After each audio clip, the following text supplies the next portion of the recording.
Bonjour, je vous prie de vous asseoir. Aujourd'hui, nous allons aborder une compétence complexe, les règles d'accord du participe passé. Disons un mot du participe. Qu'est-ce que c'est? Le participe est un mode impersonnel. Impersonnel pourquoi?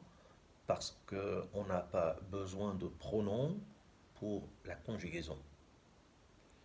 Il comporte deux temps, le présent et le passé. Par exemple, le verbe prendre, participe présent prenant, participe passé pris. Le verbe chanter, participe présent chantant, participe passé chanté. Je ferme la parenthèse. Parlons maintenant des règles d'accord du participe passé. Je vais vous parler essentiellement de 4 règles. Je laisserai de côté les cas particuliers. La première règle, c'est lorsque le participe passé est sans auxiliaire.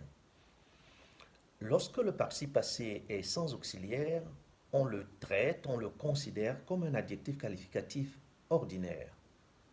Ce qui veut dire qu'on va l'accorder en genre et en nombre avec le nom qui l'accompagne. Par exemple,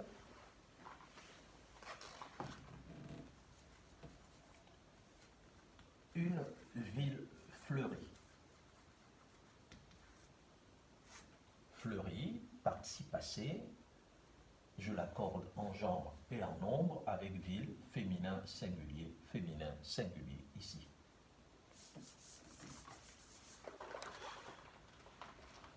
Deuxième règle, le participe passé employé avec l'auxiliaire être. Lorsque le participe passé est employé avec l'auxiliaire être, on l'accorde en genre et en nombre avec le sujet. Je dis bien avec le sujet. Exemple, les vacances sont terminées.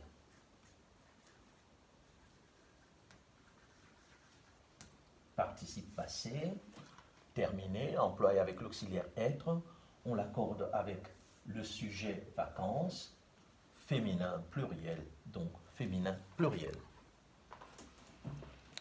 Troisième règle, le participe passé employé avec avoir.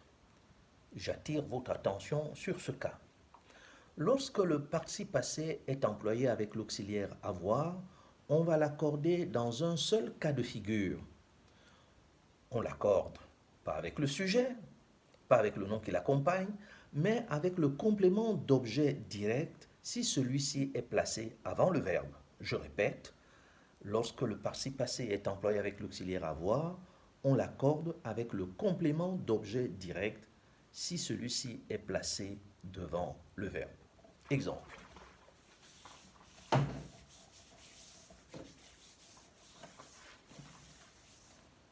Inès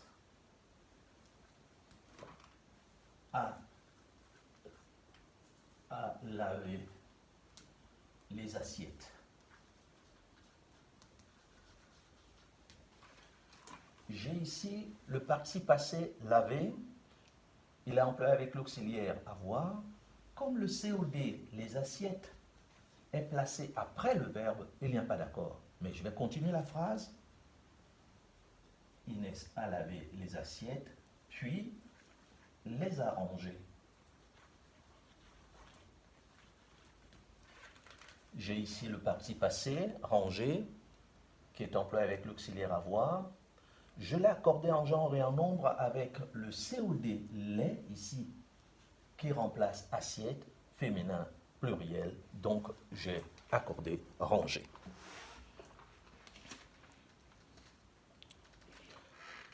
Quatrième cas, le participe passé des verbes pronominaux. Qu'est-ce qu'un verbe pronominal? Un verbe pronominal est un verbe qui se construit ce plus infinitif. Ce plus infinitif.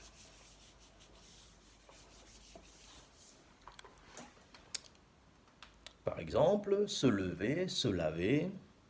Alors, j'ouvre une parenthèse. on va distinguer deux catégories de verbes pronominaux. Les verbes pronominaux par construction ou accidentellement pronominaux, par exemple se lever, se laver, c'est-à-dire que ces verbes, on peut les rencontrer sans le pronom personnel se. Deuxième catégorie de verbes pronominaux, les verbes essentiellement pronominaux.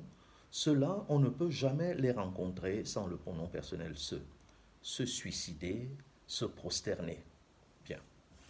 Alors, lorsque vous aurez le participe passé des verbes pronominaux, je vous conseille de les traiter comme s'il s'agissait du verbe avoir. Exemple.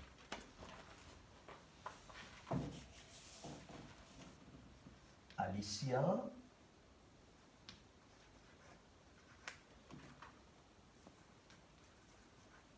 s'est coupé les ongles. Les ongles est COD. Alicia s'est coupé les ongles et les ongles COD. Par conséquent, je ne vais pas accorder couper.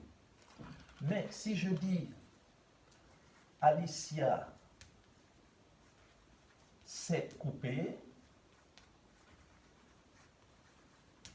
j'accorde couper parce que le COD c'est S apostrophe, il est placé devant le verbe.